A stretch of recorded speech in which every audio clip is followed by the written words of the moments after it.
Okay, well, hello and welcome to a presentation on a new disruptive solution to get insights into PCIe validation and link health as part of SEM Israel 2023. My name is Michael Seaholm. I'm a product manager with Tektronix. I've spent about 5 years as a product manager in the test and measurement industry, bringing new innovation to the market. And my academic background is that I have a BSEE in electrical engineering from Montana State University here in the United States. So today we've got a presentation on this new product from Tektronix, the TMT4 margin tester. So I'll spend a handful of minutes talking about the TMT4, and then we will jump into a couple of TX testing applications as it relates to the TMT4, and then we will kind of close out with some key learnings, and then we'll jump into some questions. So let's go ahead and get started. So what is the Tektronix TMT4 margin tester? So this is a PCIe Gen 3 and Gen 4 specific tester, and it operates in a different way than traditional oscilloscope and BERT systems.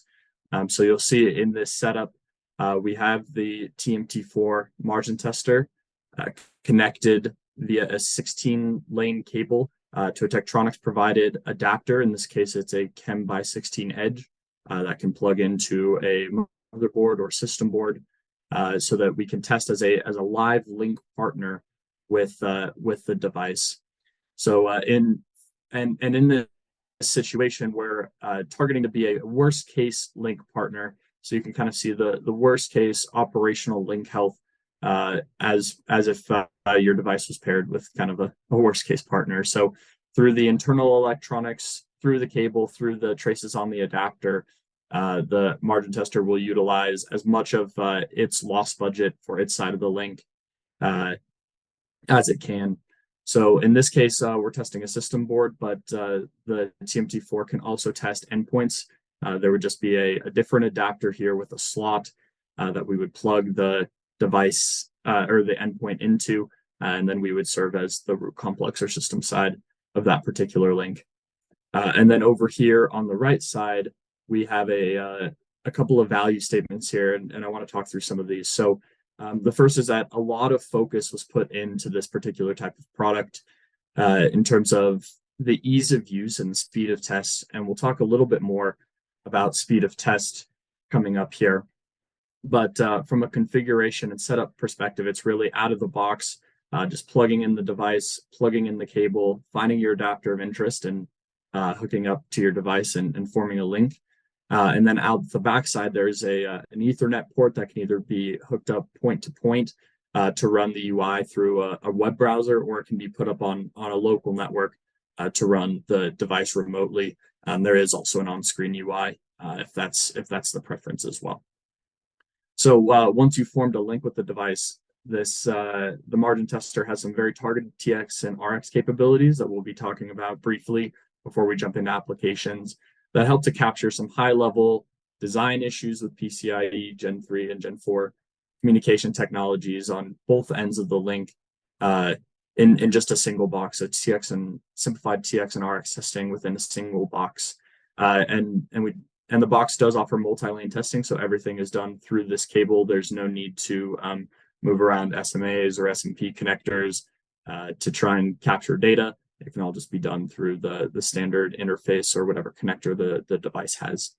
And then finally, this is really a margin-specific testing solution designed to be very easy to use, get data very quickly, and is intended to help assist in more frequent testing of PCIe Gen 3 and Gen 4 devices to build more confidence as you come into validation and compliance testing, or certainly to help with trying to debug issues if you're not exactly sure where your root cause or problem issues are as you go into validation and compliance testing.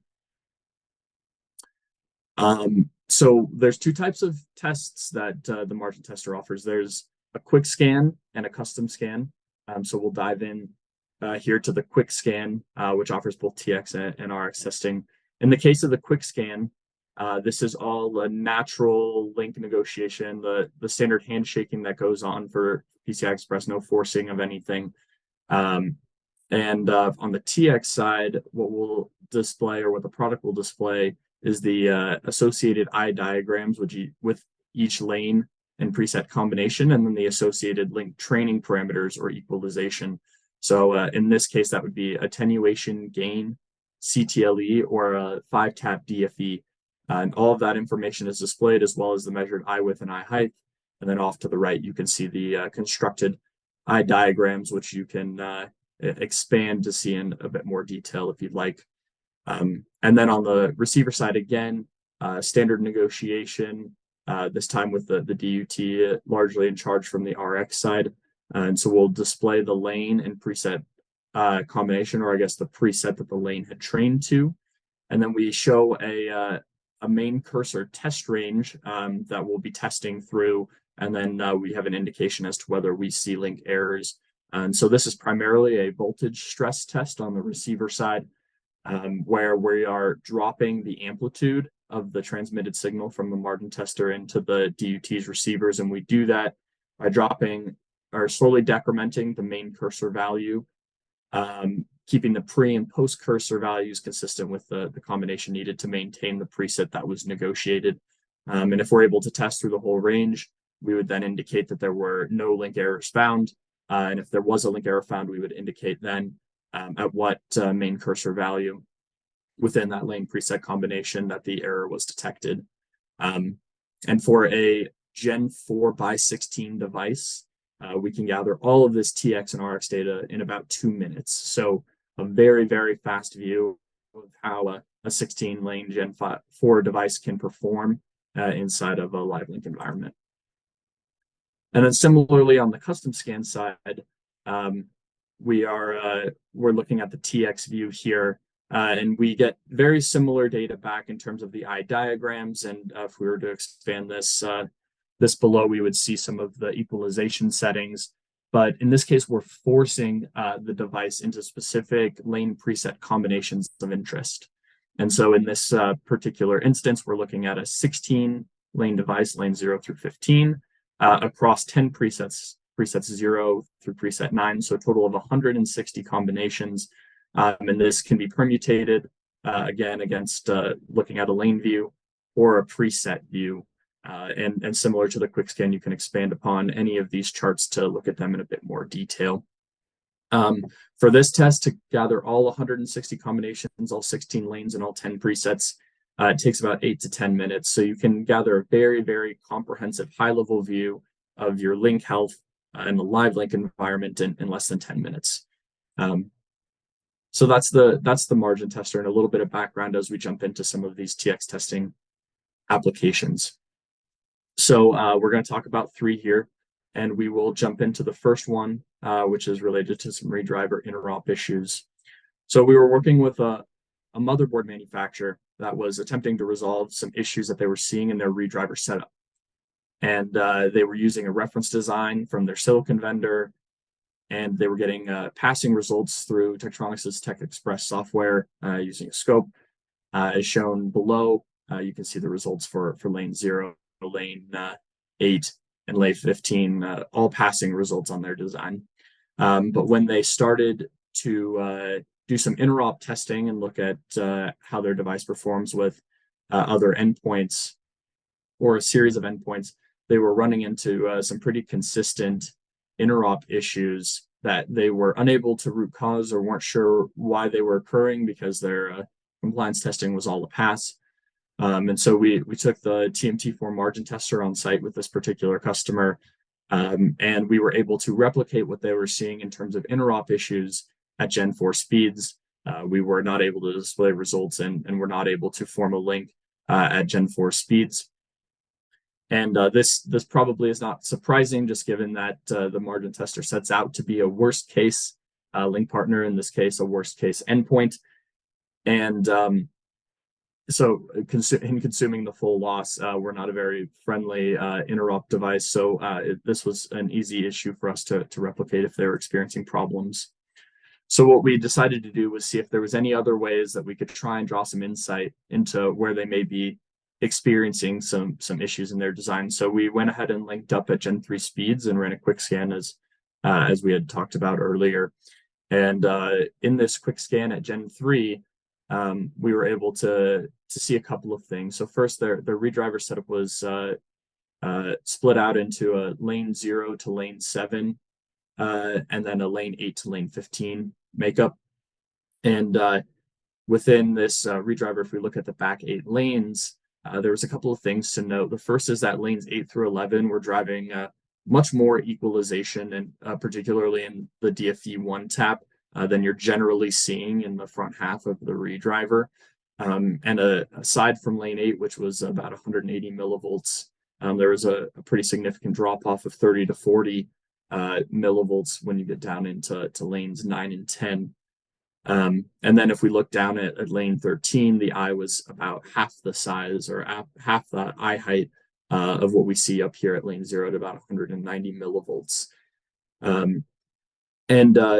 So you know, in a 2-minute test, essentially, we were able to at least identify some areas that might be of interest to evaluate whether something with these lanes may be leading to their interop issues at Gen 4. And something to note is that, you know, within this set from of lanes from 8, 9, 10, 11, and 13, only lane 8 was tested in their compliance testing.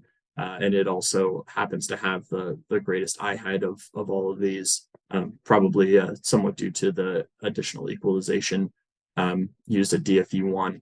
But this type of thing is not, they weren't really investigating these lanes in their compliance testing, so it gave them at least an opportunity to go look into to some additional lanes that might be of interest in what's causing some of their interoperability issues in just a couple of minutes. So conclusions here, in under 5 minutes of testing, the user is able to identify likely where they could explore to identify where their issue is in their redriver setup. We were able to duplicate their interoperability issues using the TMT4 at Gen 4, but at Gen 3, we found a couple of lanes of interest that might be worth exploring deeper with their scope to determine if any of those lanes were leading to some of their interop issues. So let's move on to another application, which is related to design phase improvements over time. So we were working with a PCIe device vendor that wanted to make use of the margin tester to see how well it could help show the progress from the phase 1 of their design to the phase 2 of their design. So what we did was we ran a custom scan on phase 1 of their design, and those results are here as a baseline. And there's a couple of things to note. We're looking at the custom scan in a preset mode, so we're looking at presets 0 through 9. And you can see largely eye closures from lane 0 to 4, and then a bit more open as we get through to lanes 5 through 9. So a bit of a mess here in their first design from the first 5 presets, and a little bit more, but they're all still hugging the mask that the customer was using as their pass-fail. And in this case, only about 20 eyes, or only 20 eyes passed in this mask, and 136 had failed. And that's a total of 156, which means that there were 4 eyes that we just, or 4 permutations that were just not in a stable enough L0 link state for us to evaluate. So 4 of the eyes couldn't even be tested in this particular design. So now we move on to phase 2, and you can see in that transition a pretty noticeable improvement from phase 1 to phase 2. Presets 0 through 3 are still struggling, but more eye-opening in 4, and then certainly more in 5, 6, 7, 8, and 9. And if I kind of jump between the two, you can see the improvements that were made from phase 1 to phase 2, whether those were hardware related, firmware changes, BIOS updates. But in any case, they get a very comprehensive view of all the lanes mapped to all of the presets, where they can quickly jump back and forth and see whether the changes that they made had a positive impact, a neutral impact, or a negative impact. And in terms of total eyes tested, there were only 2 in this case that were not stable enough to be tested. And overall, the number of eyes that passed more than doubled. And just in general, you can see the progress that was made from phase 1 to phase 2 of their design. Then we can take a look at them side by side, and I've highlighted in green where the most noticeable improvement was if you look at these two combinations side by side. And again, 28 fewer failures from phase 1 to phase 2, and able to see these changes in under half an hour. So as part of the conclusions, right, in under 30 minutes of testing, the user was able to use the TMT4 to quickly demonstrate their development progress from phase 1 to phase 2 of their design. And generally, this product is helpful for teams that are trying to quickly evaluate if subtle changes, quick changes, or even maybe longer term changes are having an impact on their design. And the speed of test allows them to do this more frequently and just quickly determine if they're making the progressive progress throughout the design as they're expecting that they are. Okay, and then let's jump into the final TX testing application here, which is related to riser card impacts. So to kind of demonstrate the impact that riser cards can have on signal integrity and just overall link health, we paired a margin tester with a device, and we tested that with and without a riser card in the signal path. So similar to the last application, we ran a custom scan on the device. So this is a 16-lane device. So we gathered all 160 combinations. And as you can see, even with this commercially available device using the mask that we had laid out, there were still about 5 eyes that failed out of 160. But the overall, all of the combinations were stable enough for us to test all 160 possible combinations.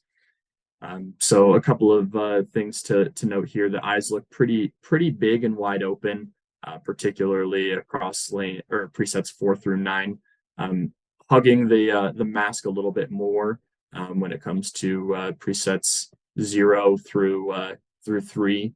But overall, very strong looking custom scan for this device without a riser card in the signal path.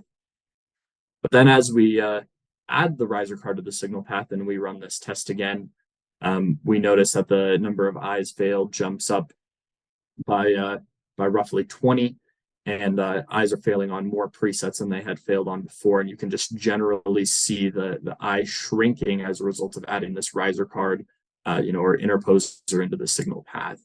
So if I scroll back and forth between these, you can see the transition as the eyes close pretty significantly without the riser card in the signal path to with the riser card in the signal path. So again, another 20 or so eyes failed, but again, still able to test all 160 lanes, lane and preset combinations. So stable enough in L0 for us to at least grab data for all of these. And even with the riser card in the signal path, you can see presets 0 through 3 still looking much stronger than we saw in even the phase 2 design from the previous experiment.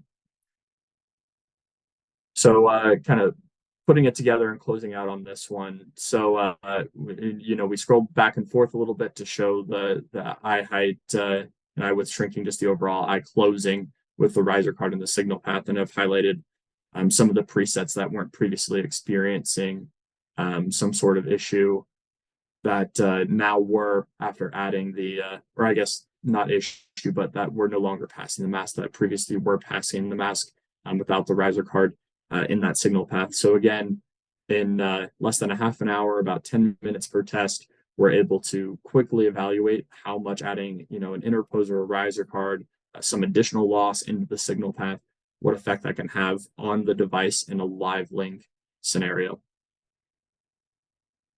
So conclusions here. Again, in under 30 minutes of testing, we can look at 2 sets of 160 lane and preset combinations to evaluate the impacts of putting a riser card in the signal path. And without even the need to look at the receiver settings and just kind of panning back and forth with the eye diagrams, you can see the very noticeable impacts from the riser card. And again, using that same pass-fail mask, we saw more than 20 eyes fail, or 20 more eyes fail than without the riser card in the signal path, and that was very noticeable across all of the presets. So we've covered an introduction to the margin tester. We've covered a couple of interesting TX applications that we've seen with just the value proposition around ease of use and the speed of test. So let's go ahead and jump into some kind of key learnings from the presentation, and we'll close out and get ready for questions. So we talked about, to kick off the presentation, that this new product category, the TMT4 margin tester, a Gen 3, PCIe Gen 3 and Gen 4 specific testing solution that we've put out in the market because a lot of the progression of test and measurement equipment in the world of high-speed serial has just continued to focus on performance, and there hasn't been as much focus on just trying to generate faster time to insight, make the equipment easier to use for maybe less experienced folks, to enable more junior engineers or technicians to help perform some early testing and get a sense for where problems might exist, design flaws might be, show progress over firmware or BIOS updates.